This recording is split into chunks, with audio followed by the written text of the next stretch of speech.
देखो, सामान्य रूप से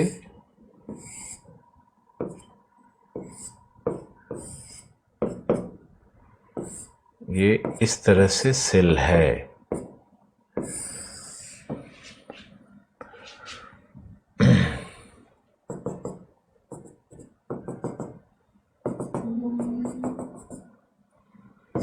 यहाँ से विषुवत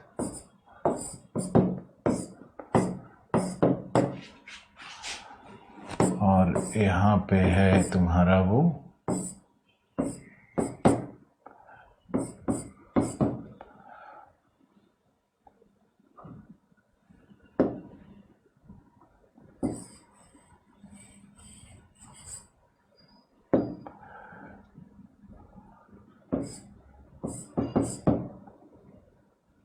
और फिर ये है तुम्हारा वो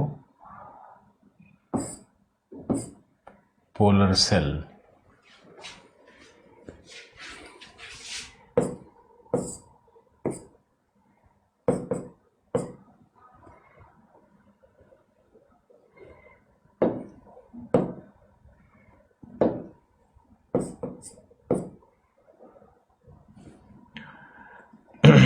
यह है सब पोलर लो प्रेशर 60-65 वाला, यह पोलर हाई प्रेशर, यह है तुम्हारा सब tropical high pressure, equatorial low pressure, वही उधर भी लिखना है। यह है तुम्हारा ट्रेड विंड और यह है आपका हैडली सेल, ये है आपका फेरिल सेल और यही है तुम्हारा वेस्टर्ली। यह है आपका पोलर ईस्टर्ली और पोलर सेल।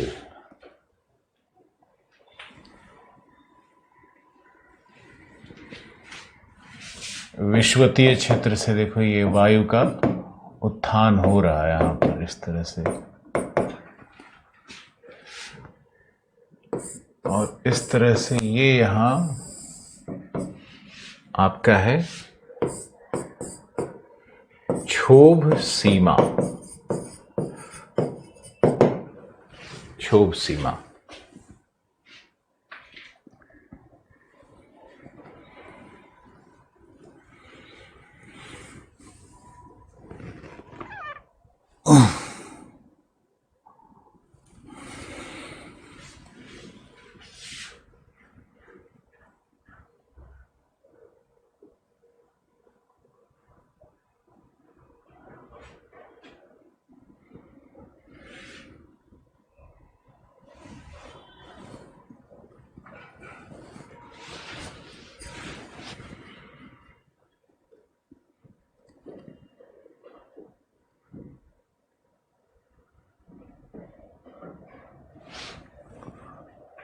इस डायग्राम को बनाओ फिर एक्सप्लेन करते हैं।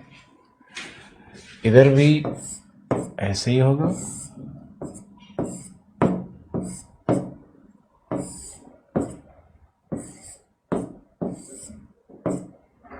इस तरह से वायु का संचरण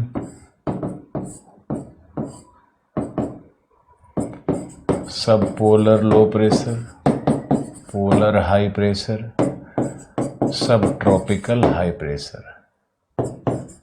ये क्या है ट्रेड, ये है पछुआ, ये है पोलर स्टर्लीज,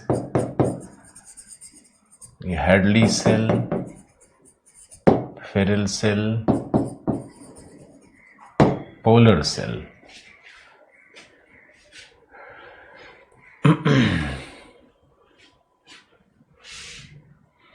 अब इस पे आपको जेट स्ट्रीम भी पढ़ाना है। इसी मॉडल पे आज बहुत कुछ सीखना है।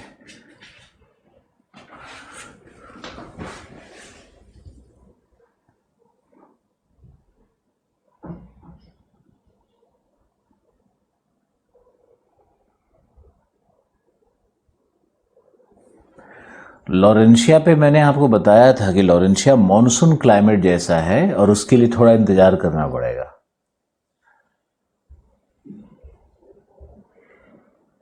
सुरजीत सिंह ठाकुर।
डायग्राम बना लिया।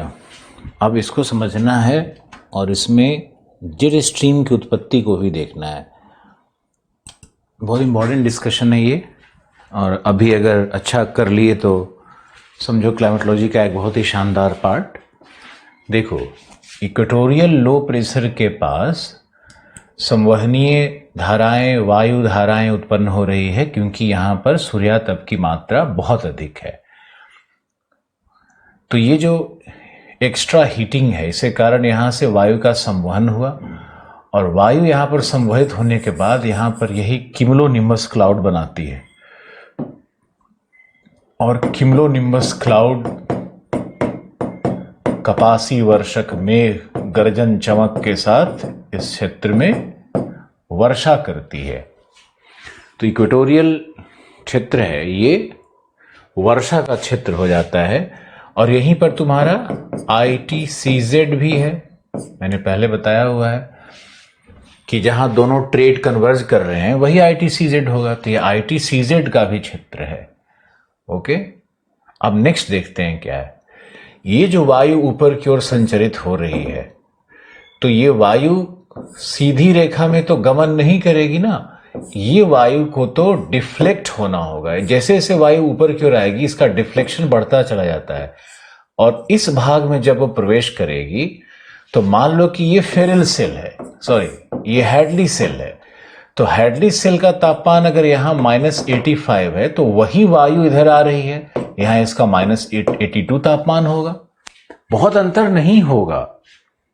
आप इसको समझने की कोशिश करो कि अगर हैडली सेल का ऊपरी वायु विषुवत के ऊपर का वायु -85 पर होगा, तो उसी हैडली सेल का वायु 30 के आसपास में कुछ 5-10 डिग्री कम होगा, लेकिन इससे ज्यादा कम नहीं होगा। लैब स्लेट लगाओगे तब भी 12 डिग्री कम निकलेगा, 13 डिग्री कम निकलेगा। तो ये यहां पर -82 के आसपास में ही रहता है, क्योंकि है तो एक ही वायु ना, ये तो यही वायु जो यहां से उठी यही वायु यहां पर है, तो सेम यहां मान लो 82 है तो 85 है, तो यहां भी 82 के आसपास रहता है, उतना ही ठंडा है जितना विषुवत के ऊपर में। अब हम लोग देखते हैं कि ये जो पछुआ पवन है यहां पर आइए, फेरल सेल में आइए, तभी आपको हैडली सेल भी समझ में आएगा। तो अगर फेरल सेल में आ रहे हो तो यहां देखो ध्यान से, फेरल सेल में जो पछुआ है वो ध्रुवीय पूर्वा से, ध्रुवीय पूर्वा क्या है, कोल्ड एयर है, और पछुआ क्या है, गर्म वायु है। तो ठंडी और गर्म वायु यहीं पर टकराएगी और गर्म वायु ऊपर की ओर उठने लगती है, और यहीं पर वाताग्र जनन का क्रिया होता है, और यहां पर इस तरह से बादल यहां भी बनते हैं, और ये भी वर्षा का क्षेत्र बन जाता है, ये क्षेत्र भी वर्षा का बन जाता है। और यही वो चक्रवातीय क्षेत्र है, यहीं पर है साइक्लोजेनेसिस, यही वो चक्रवातीय क्षेत्र है या वाताग्रीय क्षेत्र है, या यहीं पर होता है फ्रंटोजेनेसिस। इसका मतलब है कि फ्रंट और साइक्लोन यही उत्पन्न होते हैं, फ्रंट के अंदर में ही साइक्लोन बनता है। तो ये यहां पर बादल और वर्षण का एक और क्षेत्र हमारा मिला सब पोलर लो के आसपास में। अब यहां से जो ऊपर की ओर वायु उठ रही है, ये गर्म वायु ऊपर उठ रही है, तो इधर से ये वायु ऊपर उठ रही है। अब ये उठने के बाद मान लो कि इस दिशा में ये गर्म वायु है, तो गर्म वायु अगर ठंडी भी होगी और नीचे भी एक्चुअली है, क्षोभ सीमा भी नीचे की तरफ है, 6 से 8 किलोमीटर पे क्षोभ सीमा है, यहां पे क्षोभ सीमा है 16 किलोमीटर पे। तो लैप्स रेट को कैलकुलेट करोगे तो ज्यादा ठंडा होगा, ये कम ठंडा होगा, इसकी तुलना में ये गर्म होगा। तो ये जो वायु इधर से आ रही है, इधर से जो कोरियोलिस डिफ्लेक्शन के साथ ये भी वायु आ रही है, इस तरफ से ये वायु आ रही है, तो ये जो वायु आ रही है, ये इसका तापमान हो सकता है कि -40 हो, है तो माइनस में ही, लेकिन 82 की तुलना में तो कितना अंतर हो गया ना। तो जब 82 की तुलना में अंतर हो गया तो क्या होगा कि थर्मल कंट्रास्ट मिलेगा, दोनों के बीच में तापीय विरोधाभास, बहुत जबरदस्त तापीय विरोधाभास मिल रहा है। तो अगर हम यहां पे पीजीएफ को देखोगे, तापीय विरोधाभास बहुत हो गया, तो यहां पर जो पीजीएफ काम कर रहा है ये बहुत खतरनाक पीजीएफ है। पीजीएफ मतलब दाब प्रवणता बल, तापांतर इतना ज्यादा है कि दाबांतर भी उतना ही ज्यादा होगा। अब यहां पे तापांतर, उसके कारण यहां पे कोरियोलिस कैसे काम करेगी, ये प्रश्न है कि कोरियोलिस यहां पे इतनी अधिक कार्य करेगी कि यहां पर वायु समदाब समताप रेखाओं के समानांतर हो जाएगी, पीजीएफ के बिल्कुल लंबवत हो जाएगी। तो भूविक्षेपी प्रभाव यही तो है, पीजीएफ का अगर लंबवत हो गया वायु संचरण तो उसी को हम लोग भूविक्षेपी प्रभाव कहते हैं। ये रहा हमारा पीजीएफ, अरे हाई टू लो यही पीजीएफ होगा ना। ये एरो क्या दिखा रहा है, यही एरो तो दिखा रहा है वो पीजीएफ है। अब ये एरो पीजीएफ है, तो यहां से जो इस तरह से जो संचरण कायम हो गया, पीजीएफ है तो ये जो संचरण कायम हो गया ये पछुआ हो जाता है, यह भी पछुआ है, याद रखना। और ये जो संचरण यहां से जो ये संचरण जो इधर आ रही थी, इसमें थोड़ा थोड़ा डेविएशन भी आपको दिखाना पड़ेगा, यही है तुम्हारा एंटी ट्रेड, प्रति व्यापारिक। ये प्रति व्यापारिक पवन है, क्योंकि यहां जब इसको हम व्यापारिक कह रहे हैं तो उल्टी दिशा में जो पवन चलेगी उसको हम लोग प्रति व्यापारिक पवन कहेंगे। अब देखो फिर से सुनो क्या क्या हुआ यूं कि सूर्यातप की मात्रा अधिक है, यहां से गर्म वायु ऊपर उठी, ऊपर उठने के बाद ये इधर हाफ इधर और हाफ इधर डाइवर्ज कर गई। अब डाइवर्ज करने के बाद इसमें कोरियोलिस लगना शुरू हुआ, और जैसे ही हेडली सेल जहां पे अंत करता है तो यहां देखो दाहिनी ओर विस्थापन हो रहा है, और दाहिनी ओर विस्थापन होने से ही पछुआ होने लगेगा। अब ये जब यहां करेगा तो यहां घुसते ही बिल्कुल इसमें कोरियोलिस का प्रभाव बहुत तेजी से बढ़ जाएगा, यानी भूविक्षेपी प्रभाव यहां पर उत्पन्न हो रहा है। कहां पर भूविक्षेपी प्रभाव हो रहा है, जहां पर फेरेल सेल हैडली सेल मिल रहे हैं। क्यों हो रहा है, क्योंकि यहां पर तापीय विरोधाभास अधिक है। तापीय विरोधाभास अधिक होने का अर्थ है कि यहां पर दाब प्रवणता बल भी उच्च होगा, या जिसको हमने कहा था सब ग्रेडियंट फोर्स यहां पर बनेगा। तो इसके कारण जब गति अधिक हो गई, जब तीव्र गति हो गई, तो कोरियोलिस का प्रभाव भी तीव्र होगा, और ये सारी पवनें जो लगभग पश्चिम की तरफ मुड़ रही थी पूरी तरह से पश्चिम की ओर मुड़ जाएगी, और यहां पर एक पछुआ पवन का निर्माण हो जाता है। जो पश्चिम से पूर्व की ओर जा रही है। इसको एक डेमोन्स्ट्रेशन से भी समझने की कोशिश करो। एक डेमोन्स्ट्रेशन देते हैं तुम्हारे लिए। मान लो कि ये हमारा विषुवत है, ये हमारा विषुवत रेखा है। अब विषुवत के पास यहां से वायु ऊपर की ओर उठी और ये हमारा ध्रुव है, नॉर्थ पोल साउथ पोल। ये नॉर्थ पोल है, विषुवत है, तो विषुवत से वायु उठी, तो वायु उठने के बाद जब ध्रुवों की ओर जाएगी तो दाहिनी ओर विस्थापित होगी ना, दाहिनी ओर विस्थापित हुई ना, तो दाहिनी ओर विस्थापित होगी तो ये अपने आप पछुआ हो जाएगी।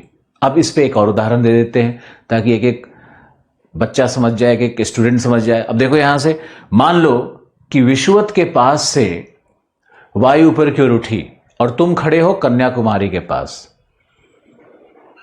परिकल्पित करो, तुम कन्याकुमारी के पास खड़े हो। अब तुम्हारा दाहिना हाथ किधर है, तुम्हारा पूर्व किधर है, दाहिना हाथ की दाहिने हाथ की ओर। पश्चिम किधर है, बाएं हाथ की ओर। अरब सागर किधर है, पश्चिम में। बे ऑफ बंगाल किधर है, पूर्व में। तो अब जब विषुवत से या कन्याकुमारी से वायु ऊपर उठी और उठ करके वो जाने लगी हिमालय की ओर, ध्रुवों की ओर, तो उसमें दाहिनी ओर विस्थापन हो गया। तो ये विस्थापन होकर के कहां गया, बंगाल की खाड़ी की ओर मुड़ने लगेगा। अब बंगाल की खाड़ी की ओर मुड़ेगा तो यह पवन कैसा प्रतीत हो रहा है तुमको, कहां से आ रही है, अरब सागर की तरफ से आती हुई प्रतीत होगी ना, यानी पश्चिम से पूर्व की ओर चल रही है ना, तो इसका नाम क्या होगा, पछुआ होगा। कई पछुआ हैं, एक पछुआ समताप मंडल में था, एक पछुआ ग्राउंड पे है, एक पछुआ विषुवत रेखा वाले ITCZ में है, ये चौथा है पछुआ। ऐसे ही विंड्स का नाम रखा जाता है। तो इस पछुआ को देखो, तो ये पछुआ यहां पर हेडली सेल में जो और फेरल सेल जहां मिल रहा है ना, वहां पर पछुआ पवन उत्पन्न हो जाती है। अभी बताओ, ये जो पछुआ है, इस पछुआ के कोर में, उसके केंद्र में संचरण और तीव्र होगा। एक उदाहरण लेते हैं, क्योंकि वहां पर विंड शेयरिंग इफेक्ट सबसे कम है, वायु कर्तन की प्रक्रिया सबसे कम है, फ्रिक्शन सबसे कम है। एक उदाहरण लेते हैं, एक पाइप है, पानी का एक पाइप है, बड़ा सा पाइप। अब उससे पानी का फ्लो बन रहा है, पानी प्रवाहित हो रहा है उससे। अगर उससे जल प्रवाहित हो रहा है तो उसमें जो किनारे का पानी होगा वहां पर गति कम होगी, और जो केंद्र वाला जल होगा इसकी गति तीव्रतम होगी या नहीं, यानी कि कोर में जल की गति अधिक होती है। तो अगर कोर में जल की गति अधिक है, और उसी फॉर्मूला के यहां पर हम लगाते हैं, तो कोर में अगर जल की गति अधिक है तो कोर में जो विंड होगा, इसके कोर में जो विंड है, ये विंड सबसे ज्यादा गतिशील है, भूविक्षेपी भी है और बहुत ही शक्तिशाली हाई वेलोसिटी फेरोसियस विंड है इसके कोर के अंदर में। यानी पछुआ के कोर में छुपा हुआ है एक हाई वेलोसिटी, अति वेगमयी, उच्च वेग से युक्त विसर्पित होता हुआ एक वायु धारा, एक तापीय धारा, उसे कहते हैं जेट धारा। देखो हमारा एक जेट बन गया। हमने आपको एंटी ट्रेड पढ़ाया, ये क्या है, यही तो है एंटी ट्रेड। एंटी ट्रेड, इधर से एंटी ट्रेड और नीचे में ट्रेड। ध्यान से देखो हेडली सेल कैसे बना है। और ये जो जेट है ना, ये जेट जब ऐसे चलेगा, विसर्पण करता हुआ जब जेट चलेगा, तो यही इसका जो ट्रो होता है, गर्त होता है, ये इसका श्रिंग बनता है। तो गर्त के नीचे वायु का दाब उच्च होता है, वहां वायु नीचे की ओर दबती है तेजी से। तो भूविक्षेपी प्रभाव से यहां पर ये जेट धारा बना है। और जब जेट धारा फ्लो करने लगता है या पछुआ फ्लो करने लगता है, और यहां पर देखो ध्यान से, जो वायु इधर से आ रही है इधर मुड़ने लगती है, तो एक वायु मुड़ी नहीं कि पीछे से आगे दूसरा वायु उसके ऊपर में, तीसरा वायु उधर, सब वायु आपस में जाकर के वहां एक दूसरे के ऊपर संचयित होने लगता है कि वायु इधर से गया डिफ्लेक्टेड, राइट डिफ्लेक्शन हुआ, दूसरा गया उसके ऊपर डिफ्लेक्टेड, तो ये वायु नीचे। तो ये पछुआ फ्लो के नीचे में वायु का अवतलन होने लगता है, जेट के नीचे में वायु का अवतलन होने लगता है। और अवतलन का कारण क्या है? कोरियोलिस प्रभाव, भूविक्षेपी प्रभाव। जेट ही क्यों बना है? भूविक्षेपी प्रभाव, पीजीएफ के कारण बना है, सब ग्रेडियंट फोर्स के कारण बना हुआ है। तो ये दृश्य यहां पर अगर कोई स्टूडेंट समझता है तो क्लाइमेटोलॉजी का एक अच्छा ज्ञाता बन सकता है। क्योंकि जेट स्ट्रीम कितने लोगों को समझ में आता है, मुझे अच्छी तरह से मालूम है। तो ये देखो, ये फ्लो बना, अब यहां पर वायु का अवतलन हो रहा है, तो यहां बना उच्च दाब, सब ट्रॉपिकल हाई प्रेशर बना। अब ये जो उच्च दाब बना है, यहीं से ट्रेड निकल करके आईटीसीजेड में प्रवेश करेगा और फिर ये वायु ऊपर की ओर, और यहां करके इधर से पछुआ बन करके फिर ऊपर की ओर और इधर आकर के दब रहा है। तो हैडली सेल कैसे बना और फेरेल सेल कैसे बना, ये आपको बहुत अच्छे समझ में आना चाहिए। और यहां देखो, यहां भी वायु, ठंडी वायु ऊपर की ओर उठी है। अब ये ठंडी वायु जो ऊपर की ओर उठी है, तो यहां पे पहले से तो ध्रुवीय, इस तरह से ध्रुवीय वायु है ना, इधर से सेल में ध्रुवीय वायु चली आ रही है। तो एक बार फिर यहां पर ठंडी और गर्म वायु का कुछ संग्राम होने वाला है। ये देखो, यहां पर ये वायु ऊपर उठ करके इधर से आ रही है, पछुआ का गर्म वायु आ रहा है और इस भाग से ध्रुवीय ठंडा वायु आ रहा है। तो ये जो भाग है, यहां भी तापीय विरोधाभास मिलेगा और यहां पर भी एक जेट बनता है। इस जेट को हम लोग पोलर फ्रंट सब पोलर जेट, या इसको पोलर फ्रंट जेट यहां बनेगा 60-65 डिग्री के ऊपर में, और एक जेट यहां बनेगा। ये देखो, यहां पर भी हमने एक जेट बना दिया, एक जेट तो यहां बनेगा, और ये कहलाएगा सब ट्रॉपिकल जेट, जो पछुआ के अंदर में है। और ये जेट का गर्म वायु फिर इधर जाकर के सिंक करता है ठंडा होकर के, और क्या, और फिर यहां से ध्रुवीय पूर्वा के रूप में आना, फिर ऊपर उठना, यही प्रक्रिया चल रही है।